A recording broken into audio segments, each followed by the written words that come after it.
Blood को आपने दो भागों में बांटा था, प्लाज्मा और ब्लड कॉर्पस्कल्स यानी कि रुधिराणु। तो प्लाज्मा में एक एजेंट पाया जाता है, प्लाज्मा में एक टाइप ऑफ प्रोटीन पाया जाता है नहीं, जिसको हम कहते हैं एंटीबॉडी। क्या कहते हैं? ये टाइप ऑफ प्रोटीन है। और ब्लड कॉर्पस्कल्स में जाएंगे तो वहां पे आरबीसी में ग्लाइकोप्रोटीन पाया जाता है, आरबीसी के ऊपर लगा होता है। आरबीसी मैंने बताया था कैसा होता है आकार में, लोहे को पिचका दो अंदर से, है नहीं। तो आरबीसी के बाहर में एक प्रोटीन पाया जाता है, उस प्रोटीन को क्या कहते हैं? एंटीजन कहते हैं। तो ब्लड में जो है ना, ये दो एजेंट पाए जाते हैं, एक तो एंटीजन पाया जाता है और एक एंटीबॉडी पाया जाता है। क्या क्या पाए जाते हैं मतलब? एंटीजन। और ये पाए कहाँ जाएंगे? आप ब्लड के दो भाग किए थे, एक में प्लाज्मा था और एक में ब्लड कॉर्पस्कल थे यानी कि रुधिराणु थे। तो प्लाज्मा में आपका पाया जाएगा एंटीबॉडी और आरबीसी के ऊपर पाया जाता है आपका एंटीजन। ये एंटीबॉडी और एंटीजन का काम क्या होता है ये भी ध्यान में रखिए। जो एंटीबॉडी होती है जो प्लाज्मा में पाई जाती है, ये हमारे शरीर में रोगों से लड़ने के लिए और प्रतिरोधक क्षमता यानी कि इम्यूनिटी सिस्टम को बूस्ट करने के लिए और प्रतिरोधक क्षमता को बनाए रखने के लिए महत्वपूर्ण होती है। एंटीबॉडी बॉडी क्या करेगी? हमारे इम्यून सिस्टम को क्या करेगी? सेव करेगी और हमारे इम्यून सिस्टम को बूस्ट करेगी। कौन? एंटीबॉडी। याद करने के लिए मैं आपको बता रहा हूँ, ठीक है। एंटीबॉडी क्या करेगी? इम्यून सिस्टम करेगी। एंटीजन क्या करता है? अब एंटी में जन है ना, जन यानी अलग अलग प्रकार के, ये रक्त समूहों के का वर्गीकरण करता है। क्या करता है? रक्त समूहों का वर्गीकरण। यानी ये दो एजेंट हैं जो ब्लड ग्रुप की प्रकृति को बदलते होंगे कि हर व्यक्ति में किसी न किसी व्यक्ति में किसी प्रकार का, किन्हीं व्यक्तियों में किन्हीं प्रकार का और किन्हीं व्यक्तियों में किन्हीं प्रकार का रक्त समूह पाया जाता होगा। और वो that is because of antigen. किसके कारण पाया जाता होगा? एंटीजन। ये एंटीजन आरबीसी की सतह पर पाए जाते हैं और हो सकता है मेरा ब्लड ग्रुप अलग हो, आपका ब्लड ग्रुप अलग हो। मेरा ब्लड ग्रुप जो है वो आपसे मैच भी कर सकता है, आपसे अलग भी हो सकता है। धरती पर ये समूह है ब्लड ग्रुप का कि इतने लोगों का समूह इतना ब्लड ग्रुप लेगा और इतने लोगों का इतना ब्लड ग्रुप लेगा। तो ये ब्लड ग्रुप यानी होते क्या है और इनकी क्या खासियत होती है? अगर आप ब्लड ग्रुप की बात करोगे, रक्त समूहों की बात करोगे, तो 4 प्रकार के समूह हम देखने को मिलते हैं सामान्य रूप से। हालांकि 2 रक्त समूहों की खोज और हुई बाद में, सही है, जिसको आप बॉम्बे ब्लड और गोल्डन ब्लड कहते हैं। उनकी चर्चा मैं बाद में करूंगा, पहले चर्चा कर लेता हूं इन 4 रक्त समूहों की। ये 4 रक्त समूह किस किस से बनेंगे? ए से बनेंगे, बी से बनेंगे और ओ से बनेंगे। ए, बी और ओ, सही है। ए से एक बन गया, बी से एक बन गया और इन ए और बी को मिला दोगे तो ए बी बन जाएगा और एक ओ रक्त समूह। ये 4 रक्त समूह सामान्य रूप से पाए जाते हैं इस धरती पर रहने वाले इंसानों। यानी हम 4 प्रकार के रक्त देखेंगे। इसके अलावा 2 रक्त और मैंने बताया आपको, ब्लड बॉम्बे ब्लड बताया और एक गोल्डन ब्लड बताया। उनकी क्या खासियत है वो भी चर्चा करेंगे। तो ये 4 प्रकार किस आधार पर बनाए गए होंगे? ये चारों प्रकार बनाए हैं एंटीजन के आधार पर। और ये एंटीजन कहाँ पाया जाता है? आरबीसी की सतह पर। कहाँ पाया जाता है? तो आपको ये तो पता लग गया होगा कि हर किसी व्यक्ति में एक अलग प्रकार का रक्त समूह हो सकता है। तो हो सकता है आपके अंदर कौन सा रक्त हो? ए हो सकता है आपके अंदर कौन सा हो? बी हो सकता है आपके अंदर कौन सा हो? ए बी हो, और हो सकता है आपके अंदर ओ हो। अब नेगेटिव और पॉजिटिव की बात हम बाद में करेंगे। ये आरएच फैक्टर पर डिपेंड करता है नहीं। एक अन्य एजेंट है जो खोजा गया था रक्त में, रीसस बंदर पे जब खोज करी गई थी तो वहां पे एक आरएच फैक्टर मिला था। फिर बाद में इंसानों पे खोज करी गई तो इंसानों में भी आरएच फैक्टर मिला। तो जिनमें आरएच फैक्टर मिला उनको पॉजिटिव कह दिया गया, जिनमें नहीं मिला उनको नेगेटिव कह दिया गया। फॉर एग्जाम्पल, अगर मेरे ब्लड ग्रुप में आरएच फैक्टर है तो मेरा ब्लड ग्रुप पॉजिटिव कहलाएगा। एक व्यक्ति है, कोई भी ले लो, रमेश का ब्लड ग्रुप ए है और उसमें आरएच फैक्टर है तो वो ए पॉजिटिव कहलाएगा। और रमेश का ग्रुप और सुरेश का ग्रुप बी है, उसमें आरएच फैक्टर नहीं है तो वो बी नेगेटिव कहलाएगा। अभी आरएच फैक्टर को हम डिटेल में चर्चा करेंगे कैसे खोज हुई थी इसकी, सही है। तो रक्त समूह की खोज की शुरुआत करते हैं लैंड स्टीनर। कौन करते हैं? 1900 में इन्होंने रक्त समूह को खोजा और उनकी इस महत्वपूर्ण खोज के लिए ही उनको 1930 में नोबेल पुरस्कार से सम्मानित किया गया। आपसे सीधा सा प्रश्न आपके कॉम्पिटिटिव एग्जाम में पूछा जाता है कि रक्त समूह की खोज किसने करी, तो आपका आंसर क्या रहेगा? लैंडस्टीनर। क्या है? लैंड। क्या आप याद रखोगे लैंडस्टीनर का नाम? आजीवन आपको याद रखना है, यानी रिवीजन की जरूरत ना पड़े। लैंडस्टीनर ने रक्त समूह की खोज करी थी। किसकी खोज करी थी? सही है। तो पहले हम जानेंगे एंटीजन और एंटीबॉडी है तो ब्लड में। हमने आरबीसी देखा था, वो देखने में कैसा लगता था। हमने डब्ल्यूबीसी देखा, कैसा लगता था देखने में। हमने प्लेटलेट्स देखा, कैसा लगता था देखने में। हमने प्लाज्मा की प्रकृति भी देखी कि एक टाइप का लिक्विड है। तो इनका भी तो कोई आकार संरचना होगी एंटीजन एंटीबॉडी की, है नी, जिस संरचना के आधार पर ही ब्लड ग्रुप का निर्धारण किया जाता है। बोलो क्लियर है ये वाली बात है? तो आओ इनकी संरचना देखते हैं। किनकी? एंटीबॉडी और एंटीजन की। तो पहले तो मैंने आपको समूह तो बता ही दी है नी। तो रुधिर प्लाज्मा में, पहले हम प्लाज्मा से स्टार्ट करेंगे और प्लाज्मा में जो पाया जाता है वो है एंटीबॉडी। प्लाज्मा में क्या पाया जाएगा? एंटीबॉडी। बेटे एंटीबॉडी दो प्रकार के होंगे और आप इनको कैपिटल ए और कैपिटल बी से डिनोट करोगे। सही है। तो प्लाज्मा में पाया जाने वाला क्या हो गया? एंटीबॉडी हो गया। और ये होता है, ये हमें बीमारियों से लड़ने में सहायक होगा और हमारा प्रतिरक्षा तंत्र क्या करेगा? मजबूत करेगा। तो एंटीबॉडी बहुत जरूरी हो गया, है नी। जिन रक्त समूहों में एंटीबॉडी नहीं होगा वो ज्यादा बीमार पड़ेंगे, और जिन रक्त समूह में एंटीबॉडी ज्यादा होगा वो कम बीमार पड़ेंगे। ये बात समझ में आ गई आपको? तो अगर आप ज्यादा बीमार पड़ते हैं तो जाहिर सी बात है आपके ब्लड ग्रुप में एंटीबॉडी की कमी है, और आप बीमारी नहीं पड़ते, बहुत कम बीमार पड़ते हो, तो जाहिर सी बात है आपके ब्लड ग्रुप में एंटीबॉडी की कमी नहीं है। हो सकता है दोनों एंटीबॉडी है, हो सकता है एक एंटीबॉडी है। तो एंटीबॉडी बहुत जरूरी होती है। ये पाई जाएंगी रुधिर प्लाज्मा में। कहाँ पाई जाती है बेटे? याद रखोगे बात है?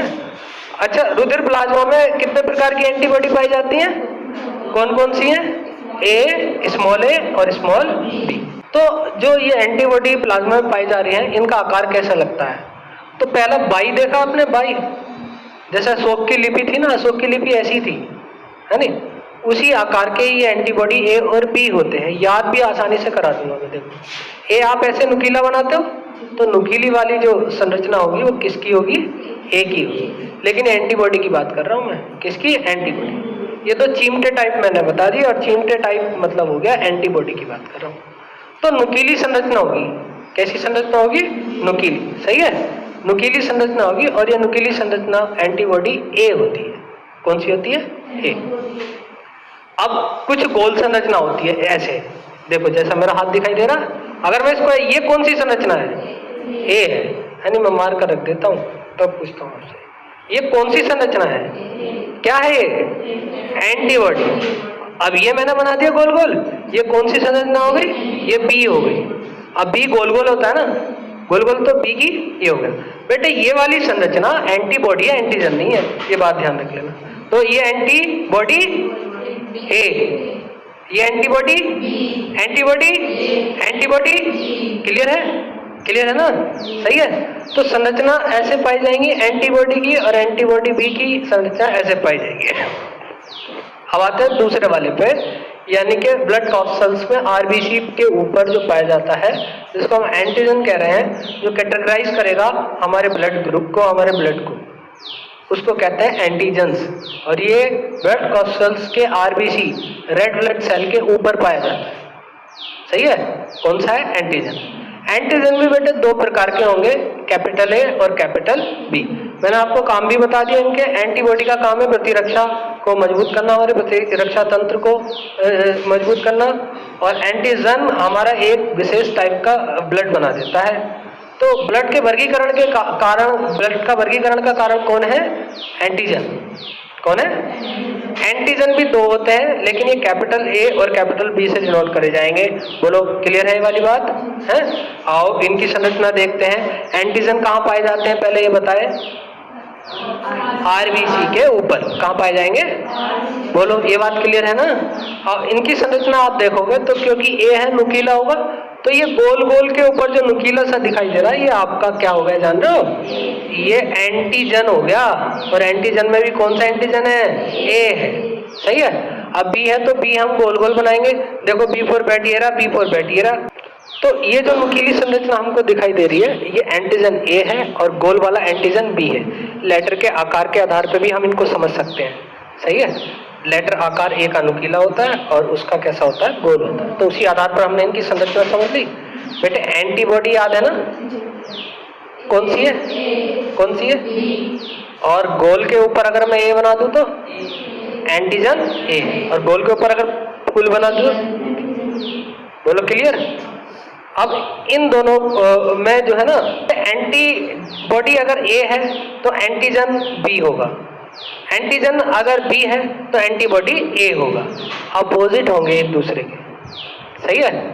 एंटीजन दो प्रकार के थे, ए और बी।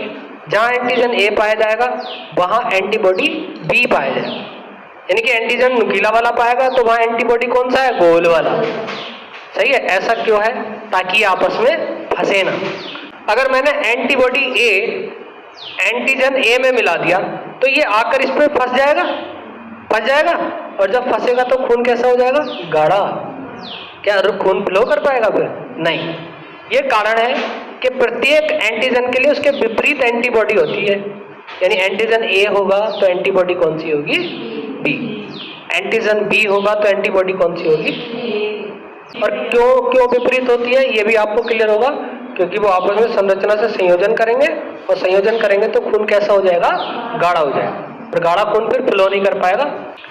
तो आओ रक्त समूह की बात करते हैं। मैंने आपको 4 रक्त समूह बनाए, ए और बी से बनने वाले, ए बी और ओ से बनने वाला ओ। नेगेटिव और पॉजिटिव हम आरएस फैक्टर के आधार पर करेंगे, तो यही नेगेटिव हो जाएंगे और यही पॉजिटिव हो जाएंगे। 4 दूनी 8, और 2 मैंने अलग से बताए आपको, एक तो बॉम्बे ब्लड और गोल्डन ब्लड। तो कुल मिलाकर के कितने रक्त समूह है हमारे पास, 10। तो कुल मिलाकर के हमारे पास 10 रक्त समूह है नी, पॉजिटिव, नेगेटिव और अन्य 2 ब्लड ग्रुप को मिलाकर के। तो ब्लड ग्रुप ए कैसे बनता होगा, तो मैंने कहा कि ब्लड ग्रुप के वर्गीकरण का कारण एक ही है, और वो कारण है आपका एंटीजन। तो क्योंकि ए ब्लड ग्रुप कह रहे हो आप, तो ए वाला एंटीजन होगा ना, यानी गोल के ऊपर ए जैसी संरचना, यानी कि ये वाली संरचना होगी। तो एंटीजन तो बेटे पाया गया ए, क्योंकि ब्लड का वर्गीकरण का मुख्य कारक कौन है, एंटीजन है, एंटीबॉडी नहीं है। एंटीबॉडी तो आपको इम्यून करेगी, इम्यूनिटी सिस्टम आपका बूस्ट करेगी, बोलो क्लियर है ना। तो एंटीजन ए पाया जाएगा तो ए है, अगर बी पाया जाता तो बी फ्लावर वाला होता, फिर कौन सा होता, फ्लावर। तो ए ब्लड ग्रुप में एंटीजन कौन सा हो गया, ये नुकीला वाला। और बेटे एक बात बड़े स्पष्ट रूप से मैंने समझाई है कि जहां पे एंटीजन ए होगा उसके विपरीत एंटीबॉडी होगी, यानी एंटीबॉडी कौन सी होगी फिर, बी। क्यों मैंने ए नहीं डाला यहाँ पे, एंटीबॉडी बी, ए क्यों नहीं डाला, बोलो। क्योंकि वो इसमें आकर के फंसेगी, संयोजन करेगी, रक्त गाढ़ा हो जाएगा और फिर आपका रक्त फ्लो नहीं कर पाएगा, इसलिए विपरीत एंटीबॉडी होती है। तो रक्त समूह ए, किन का रक्त समूह ए होगा, ए पॉजिटिव या ए नेगेटिव, जिनके रक्त समूह में एंटीजन ए पाया जाएगा, एंटीबॉडी बी पाई जाएगी। अब पॉजिटिव नेगेटिव, जिनमें आरएच फैक्टर है तो वो ए पॉजिटिव होंगे, और जिनमें आरएच फैक्टर नहीं है तो वो ए नेगेटिव होंगे। अगर मैं ब्लड ग्रुप बी की बात करूं तो कौन सा ब्लड ग्रुप बी होगा, एंटीजन कौन सा होगा और एंटीबॉडी कौन सा होगा, एग्जैक्टली। तो अगर हम ब्लड ग्रुप बी की बात करते हैं तो ये वाला एंटीजन पाया जाता है, बी वाला, क्योंकि बी हम इसलिए कह रहे हैं क्योंकि बी वाली संरचना उसमें पाई जा रही है। अब ये पाई जा रही है तो एंटीबॉडी अपोजिट होगा, और एंटीबॉडी कौन सा होगा बेटे, ये वाला, ए वाला, कौन सा, ये। जिस ब्लड ग्रुप में एंटीजन बी पाया जाएगा, एंटीबॉडी ए पाया जाएगा, वो ब्लड ग्रुप कहलाएगा आपका बी। और आरएच फैक्टर होगा तो बी पॉजिटिव, और आरएच फैक्टर नहीं होगा तो बी नेगेटिव। आरएच फैक्टर होगा तो बी पॉजिटिव, और आरएच फैक्टर नहीं होगा तो बी नेगेटिव। अब आ जाते हैं किसमें, ए और बी से बनने वाले ब्लड ग्रुप में। ओके, तो अगला जो तीसरा ब्लड ग्रुप है ना वो आपका है ए बी। जो तीसरा ब्लड ग्रुप है वो ए बी है। अब ए बी है बेटे और बी भी है, और ये एंटीजन पर निर्भर करता है, तो इसका मतलब है फ्लावर के साथ नुकीली संरचना भी होंगी, जिसमें दोनों एंटीजन पाए जाएंगे, ए भी पाया जाएगा और बी भी पाया जाएगा। कौन सा होगा, ए बी ब्लड ग्रुप होगा। अच्छा, अब एक बात बताओ, कौन सी एंटीबॉडी चढ़ाओगे इसमें, ए चढ़ाओगे तो वो किस में फंस जाएगी, ए वाले में फंस जाएगी। बी चढ़ाओगे तो वो किस में फंस जाएगी, बी वाले में फंस जाएगी। बेचारे बीमार ज्यादा रहते हैं, सही है, क्योंकि ए और बी दोनों एंटीजन इसमें मौजूद हैं, और एंटीबॉडी कोई भी आएगी तो वो आकर के संयोजन करेगी, थिक करेगी, और थिक करेगी तो एक गाढ़ा हो जाएगा, और गाढ़ा हो जाएगा तो खून बहने की प्रकृति खत्म। इसलिए ए बी ब्लड ग्रुप में कोई भी एंटीबॉडी नहीं पाई जाती है। और एंटीबॉडी का कार्य क्या है? हमारे प्रतिरक्षा तंत्र को मजबूत करना, बीमारियों से लड़ना, हमारे शरीर को बचाना, और वो एंटीबॉडी इसमें है नहीं। ए बी ग्रुप वाले जितने व्यक्ति होते हैं वो बीमारियों से ज्यादा तंग रहते हैं, परेशान रहते हैं। कारण है एंटीबॉडी की कमी। Whether you are talking about A B positive और ए बी नेगेटिव, तो आप बताओ आप में से कौन कौन से ए बी पॉजिटिव है, ए बी नेगेटिव है? A B positive, A B negative, कोई ए बी वाला नहीं है?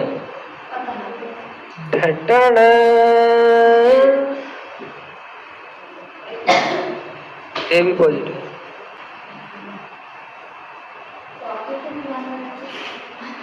तो हाँ, उसके लिए केयर करनी पड़ती है।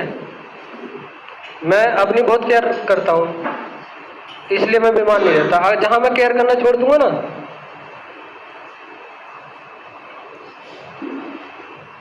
बीमार रहना चाहिए। अब ए बी पॉजिटिव ऐसा रक्त समूह है, ये कोई सा भी रक्त ले लेगा, सही है? इसको ए बी पॉजिटिव को कोई सा भी रक्त समूह चढ़ाया जाता है। चलो एक तो एडवांटेज है, ए बी पॉजिटिव को कोई सा भी रक्त समूह चढ़ाया जा सकता है। इसलिए ए बी में ए बी पॉजिटिव को क्या कहा जाता है? सर्वग्राही समूह कहा जाता है। क्या कहा जाता है? सर्वग्राही समूह। इसको याद कर लो, देखो जिंदगी में ना भूलोगे, जैसे मैं याद करा रहा हूं ऐसे याद कर लोगे। ए भी है, बी भी है, इकट्ठा हो गया, पॉजिटिव हो गया, सब कुछ आ गया, सबसे ले लिया होगा, हड़प लिया होगा, इसलिए ए बी पॉजिटिव है। ए बी पॉजिटिव सबसे ले लेता है, सर्वग्राही है।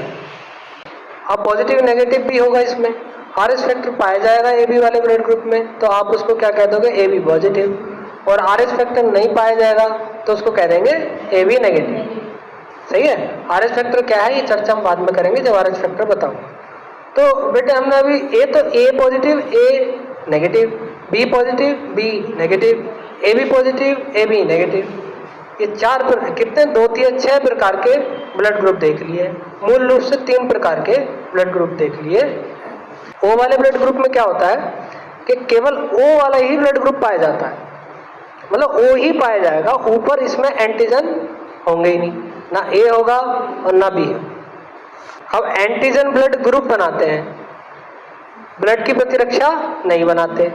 इसमें दोनों एंटीबॉडी होते हैं, एंटीबॉडी ए बी और एंटीबॉडी बी बी। अब इसमें दोनों एंटीबॉडी होने का कारण क्या होगा? क्योंकि एंटीबॉडी ए भी आ सकता है, उसके फंसने वाली कोई चीज है ही नहीं इसमें। एंटीबॉडी बी भी आ सकता है, उसके फंसने वाली कोई चीज है ही नहीं। एंटीबॉडी ए और बी तभी तो निर्धारित करे जा रहे थे कि वो जाकर के एंटीजन में फंसे ना, क्योंकि अगर एंटीजन ए है और एंटीबॉडी भी ए चढ़ा दी तो फंस गया और ब्लड कैसा हो गया? गाढ़ा। इसमें तो एंटीजन है ही नहीं, तो फंसने वाला सीन खत्म। अब एंटीजन नहीं है तो फंसने वाला कोई सीन है नहीं, इसलिए दोनों एंटीबॉडी इसमें पाए जाते हैं। और जब दोनों एंटीबॉडी पाए जाते हैं तो इसका जाहिर सा अर्थ है कि ये कम बीमार पड़ेंगे। तो ओ समूह वाले जितने भी व्यक्ति होते हैं उनको बीमारी छूती है कम, जबकि ए बी वालों को बीमारियां पकड़ती हैं ज्यादा। अब ए बी में कौन से सर्वग्राही थे? ए बी पॉजिटिव वाले सबसे ले लेंगे रक्त ग्रुप को, है नी। ओ नेगेटिव वाले सबको दे सकते हैं, तो यूनिवर्सल डोनर कहलाते हैं, सर्वदाता समूह कहलाता है ओ नेगेटिव। अच्छा, ओ नेगेटिव कौन होगा? जहां आर एस फैक्टर नहीं होगा। ओ में अगर आर एस फैक्टर पाया जा रहा है तो वो ओ पॉजिटिव है, और ओ में आर एस फैक्टर नहीं पाया जा रहा है तो वो ओ नेगेटिव है। सही है? इसी का जो ओ नेगेटिव है बेटे, वो यूनिवर्सल डोनर कहलाता है, यानी कि सर्वदाता कहलाता है। इसका ब्लड ग्रुप किसी भी ब्लड ग्रुप में चढ़ाया जा सकता है। इस सर्वग्राही समूह कौन है? A B plus. और सर्वदाता कौन से? याद करने का तरीका देख लो, याद करा देता हूं। ओ नेगेटिव को सभी को दे दिया तो खाली हो जाएगा, और खाली हो जाएगा तो नेगेटिव हो जाएगा। ओ नेगेटिव कौन सा हो गया बेटे? और ए भी चला, ए भी है नहीं, इस पे दे दिया होगा। बी भी नहीं है, दे दिया होगा। एंटीजन की बात कर रहा हूँ इसलिए गोल गोल है, यानी ओ वाला है। ओ नेगेटिव वाला सर्वदाता है और ए बी पॉजिटिव सर्वग्राही है, ये भी मैंने याद करा दिया। तो ये तो थे आपके A positive A negative, B positive B negative, A B positive A B negative. अगर बात करें ओ समूह की तो ओ पॉजिटिव ओ नेगेटिव। सही है, ये 2 दूनी 4 तिया 6 और चौके 8 ब्लड ग्रुप हो गए। अब इसके अलावा इस दुनिया में 2 ब्लड ग्रुप और पाए जाते हैं। वो ब्लड ग्रुप है आपका, एक है बॉम्बे ब्लड ग्रुप। कौन सा ब्लड ग्रुप है? Bombay blood group. और आपने यूनिवर्सल डोनर का नाम सुना है। यूनिवर्सल डोनर कौन था? O negative. ये भी एक यूनिवर्सल डोनर है। बॉम्बे ब्लड ग्रुप भी किसी को भी चढ़ाया जा सकता है। इसकी खोज कैसे हुई, कब हुई, इसकी चर्चा बाद में करेंगे। अभी हम रक्त समूहों का वर्गीकरण कर रहे हैं। बॉम्बे ब्लड ग्रुप की खासियत यह है कि प्रत्येक 10,000 में से एक व्यक्ति पे बॉम्बे ब्लड ग्रुप पाया जाता है। ये भी यूनिवर्सल डोनर होते हैं। ये ब्लड ग्रुप भी सबको चढ़ाया जा सकता है। कौन सा? बॉम्बे ब्लड। कौन सा ब्लड ग्रुप है? बॉम्बे ब्लड ग्रुप के अलावा एक ब्लड ग्रुप और पाया जाता है दुनिया में, गोल्डन ब्लड ग्रुप। और ये ब्लड ग्रुप इतना महंगा है, ये ब्लड इतना महंगा है, सोने से भी ज्यादा महंगा बिकता है। सोने का जो रेट है उससे भी ज्यादा इसका रक्त बिकता है। बहुत रेयर ब्लड ग्रुप है। दुनिया में 45 ऐसे लोग हैं जिन पे गोल्डन ब्लड है केवल। हाँ, जिनका ब्लड ग्रुप क्या है? गोल्डन। ऐसे व्यक्तियों की संख्या केवल 45 पाई गई है। और ये किसी को भी रक्त दे सकते हैं, किसी से भी रक्त ले सकते हैं। तो हो गया ना कमाल का ब्लड ग्रुप।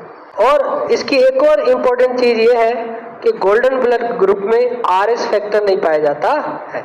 यानी इसमें पॉजिटिव और नेगेटिव वाला सीन गोल्डन ब्लड ग्रुप में होता ही नहीं है। सही है, गोल्डन ब्लड ग्रुप किसी को भी चढ़ा दो, किसी से भी ले लो, और साथ ही इसमें आरएस फैक्टर नहीं होता। जो ब्लड ग्रुप ए बी है, ए बी नेगेटिव है, इस धरती पर सबसे कम लोग जो है ए बी नेगेटिव के पाए जाते हैं। सही है, ए बी पॉजिटिव पड़ा था। ए बी पॉजिटिव क्या थे? टेकर थे। कोई भी ब्लड ग्रुप ले रहे थे, इसका दूसरा वाला ले लो, A B negative. A B negative group वाले जो लोग हैं वो सबसे कम है इस धरती पर। तो ए बी नेगेटिव वाले जो लोग हैं वो सबसे कम है इस दुनिया में, जबकि ओ पॉजिटिव वाले लोग जो हैं वो सबसे ज्यादा है। अगर गोल्डन ब्लड के ग्रुप की बात करोगे तो 45 नंबर है। ये नंबर घट बढ़ सकता है, जबकि बॉम्बे ब्लड ग्रुप में कितने? 179।